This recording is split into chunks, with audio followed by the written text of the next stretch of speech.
Good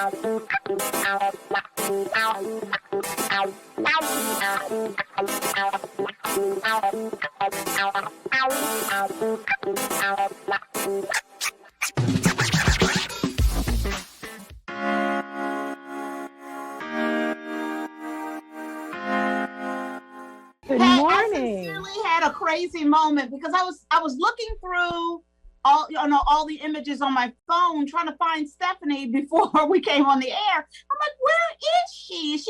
Where is she? On vacation. She's on vacation this week. Yeah. Yep. So you're stuck with Travis and me. You're stuck with just the two of us. Yeah. There's no such thing as stuck. Aw, I was stuck in my arm yesterday. Yeah, Chris got a little shot yesterday. Yeah. And we got vaccinated about a week ago, and we're so excited. You got the J&J, so it's one and done. One and done. Mm-hmm. So I'm so thrilled. Please, if you can, don't be afraid to go get vaccinated. Go and do it. I am the biggest baby when it comes to shots. Yeah. And I'm the person who gets sick with the flu shot. Mm-hmm. And let me tell you, I'm okay. It's fine. And I got the big one, the one and done. Right. Yes.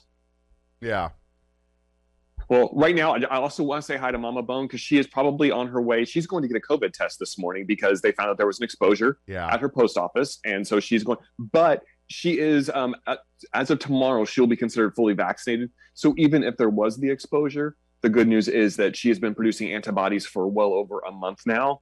And that means that she will not go to the hospital. She will be safe, even if she does have, but fingers crossed. I'm hoping she doesn't because she's been really good with masks and sanitizers and hand sanitizer and everything. So, but hi to my mom, drive safe, going to the hospital to get her COVID test today. So I'm proud of her. Fingers crossed, Mama Bone. That's right. Negative. So I know Stephanie likes to do things to trigger you early on Fridays. That's what we're here. I have a story that I've been sitting on for a few days. I think you might have some thoughts on this. A GOP senator has pulled off a rare feat of getting a presidential pardon for his cousin. Have you heard about this one? No. Oh, and of all the people, it's he's a senator from South Carolina. Okay. Whose name happens to be Tim Scott. Oh. Yeah. Got it. You may know him as the butler for the Republicans. Or 20, was it 20, how many years? 12 years a butler. 12 years a black Republican. You know that movie. Yeah, Senator Tim Scott has secured a pardon for a pastor he applauded for becoming a model citizen after being convicted of a cocaine bust in the 1990s. Less widely known is that the man is Scott's cousin. This is Otis Gordon. He secured a presidential pardon, which is a rare feat for a senator to do, especially for someone who is a member of his family. And apparently, the White House knew that they were cousins, and they had no problems with it. Oh, and by the way, the guy worked for Tim Scott's campaign, of course, as well. So, do you have any thoughts on that special treatment there? Look, I don't know if you've had a Tim Scott biscuit. It sounds like you haven't. Because I think Francis will back me up. That when they are delicious. When you're looking for a flaky, buttery, no dignity-filled biscuit, a biscuit that is reprehensible and yet tasty, where do you go but the Scott family? Right. I mean, yeah. You know what? Here's my thing. I'm of two feelings about it. Of course, it's repugnant. It's shameful. Right? Mm-hmm. But then I also look at everybody else using the system. And I go, you know what? Good for you, one black lone Republican in the field.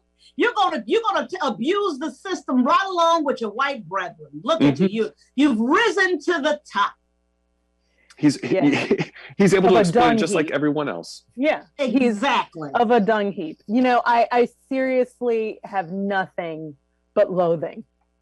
For all of those people. So I hope that, and it doesn't surprise me because it does seem that like the only prerequisite to being in the Trump cabal was, it sounds to me like graft or attempted graft. And like it really was a smash and grab of all of our nation. Yeah. So it would be weird to find out that he didn't do anything. That's what I'm saying. It's like, Yeah, that's exactly my point. He is abusing the system right along with that's why he's in that party. Which I don't think is what Dr. King meant. No, not at all. I don't think that's exactly what he meant, but Well, and also this is for a cocaine offense in the 90s. How many people are still serving time or have had, they haven't had their records expunged? It was because this guy happened to be the cousin of a senator who was in Trump's party. Kim Kardashian, who I have no use for whatsoever. It was because she went in and advocated for people that they actually got pardons thanks to Trump. It was all about connections and people with access who exploited, and it was transactional because for Trump, having Kim Kardashian come into the White House, it gave him a photo op. Yeah. It turned Kanye into one of his buddies who, at one point, Thank you for saying that, because people keep ignoring that simple fact that where this connection started, or how this came about, and who was a part of it. Thank you. Well, and he also he for a while it looked like they were going to use Kanye as a way of suppressing the votes for Biden, because they thought if they put Kanye on the ballot, and it seemed like it was Wisconsin, Minnesota. It seemed like it was those states specifically where they wanted to get Kanye on the ballot. Their problem was Kanye's crazy. And I mean that with love. Kanye is having some mental health issues that are not being addressed quite clearly, and everybody knows that. Yes. And so they had the wrong, this is what's so interesting about racism and prejudice. They're like any black person. Just throw any black person. This one has some hits, put them up, and it doesn't occur to people that people actually, that we think. That people have critical thinking. Exactly. That we have actual, criteria. Yeah, thank you, criteria, and that we're looking for specific qualities in people we're looking to support and put money behind. Right. Yeah. And it's not just because he can drop a good beat. Which he can, undeniably. Yeah. He's a musical genius. Absolutely. And it doesn't extend beyond that booth, but yeah. Sometimes genius comes with a little bit of... a dollop of not right. Yeah. Not quite right. Yeah. But that goes back to the Trump White House. I mean, like, he had Omarosa. Yeah. Not a very likable person to begin with, I would say. No. But she was a star on his TV show. And so she was a villain on his TV show. Let's be clear. She was a villain on his TV show. She's a villain on Villain Island, which is like really that's bad. I mean, that's hard to do. When you're there with Maleficent, That's what I'm saying. Yeah. You more evil. And Cruella de Vil. Mm-hmm. And then they tried to make us like her when she turned against him. And I think it's hilarious. And what's her name? Clueless. Stacey Dash. She trying to apologize. Yes. Girl, don't even get out the car. You ain't even getting a plate at the barbecue. Don't even get out the car. No. Don't drive by. Don't drive by and wave. Nobody wants to see you, Clueless. Nope. What's even funnier is that she tried to make a big production out of her like coming out and saying like, no, I've changed my mind. I've seen the light. I don't think really. No. The world didn't care. The world had moved on. Yeah. The world shrugged. The world didn't care when she supported him. Like we were like, we don't pay attention. Whatever. You haven't been in a movie since 1996. So why would we care about you? And I would say her participation in that movie was questionable. I'm just saying. Yes. You know what? She participated. We would have done a better job. We would have. Yes. Yes, you're absolutely right. I think she was the only one who actually made the transition because there was a Clueless TV show. I don't know if you remember this. Mm-hmm. Yeah. It was very, very, very shortly lived. But I think she was the only one from the movie who actually was on the TV show because she had nothing better to do. Yeah. Yeah. Oh, there's just not a lot of work for sellouts. No. Poor Stacey Dash. Like, let's lament her career some more. Let's talk about a Stacey that we do like, Stacey Abrams. Yes. Yes. She's a hero. She has got a platform to run on down there in Georgia now, doesn't she? Yes, she does. Oh my God. I think that spectacle what the Republicans pisses me off. Yeah, I think what Georgia has done they have hit a hornet's nest right now, and Stacey has worked so hard to remind people about how important it is to vote and to teach them how to get out there and vote. And they overcame obstacles in order to vote in this last election cycle. Well, I don't think people are going to let them take that right away from them. The thing is, I think they hit the hornet's nest during the runoff election, but now they're standing there with the hornet's nest on the ground and just beating it with a baseball bat, making the hornets even angrier. Yeah. You know, I think when you're looking for a population that isn't patient, that isn't willing to stand online for 8 to 15 hours, if you've picked Black people, you've picked the wrong group of people, because we waited 400 years to get to $7 an hour. So if I was going to pick a group of people to be like, oh, this is going to keep me from waiting, we will wait till the cows come home. We will fight every day. All you've done is energize what's left of the Black people ain't voting to vote. And you're like, if they think for what, you needed to pick some other group of people. Yeah. You know, I say this often, you know, when people mess with either Angela or myself, you picked the wrong Black person. And here's the thing.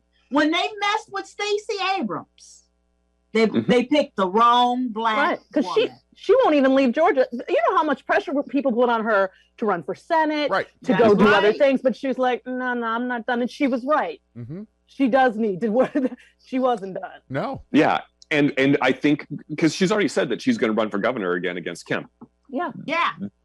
And they need to recall this man, period. He stole his own election, and now he's disenfranchising people. That's why I was really annoyed during the certification process when people were being kind or complimentary to Kemp and other Georgia Republican officials for quote unquote standing up to the big lie, in as much as they were not willing to completely go along with it legislatively. Because I was like, don't forget who this person is. He shouldn't be governor now. Yeah, he's still a bad guy. Yeah. He's a bad guy all day long, all day strong. And still trying to steal. Yep. He's trying to legally steal. Quote unquote, legally. That's right. He's trying to minority report us on our future. And it's not going to work. Yeah, it's pre-crime what he's dealing with now, because like we talked about this with John Fugelsang just a few minutes ago. This is a solution in search of a problem. The thing is, there is no problem. They just told us that this was the most secure election ever. Yes. And now they're saying that this is all about election integrity. Well, what integrity? What more do you need than your own?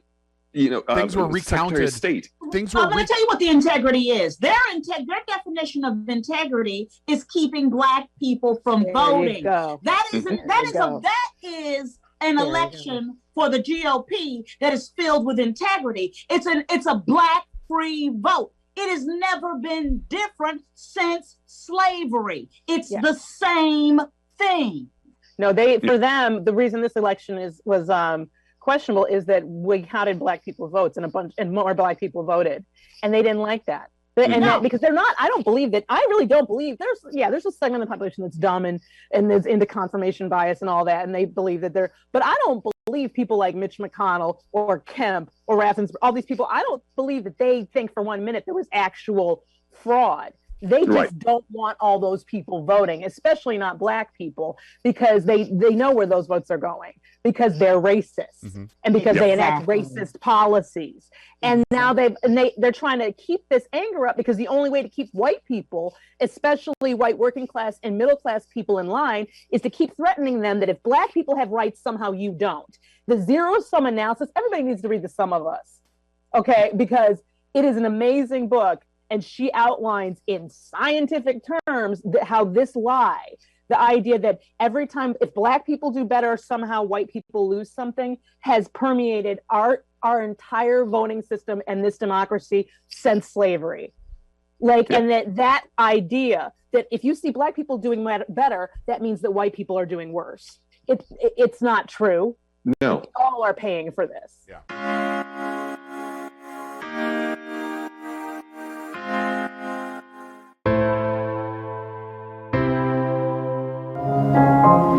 Good morning, dear. Cut! We have a lot to celebrate this week. You have the right to remain tripping your balls off. It's like Illuminati, but with leather. First day at Fight Club, you must fight! 2020 refuses to concede. I was going to have to return 2021 because I didn't like the 7-day trial. But I'm in now. We're in, sexy liberals.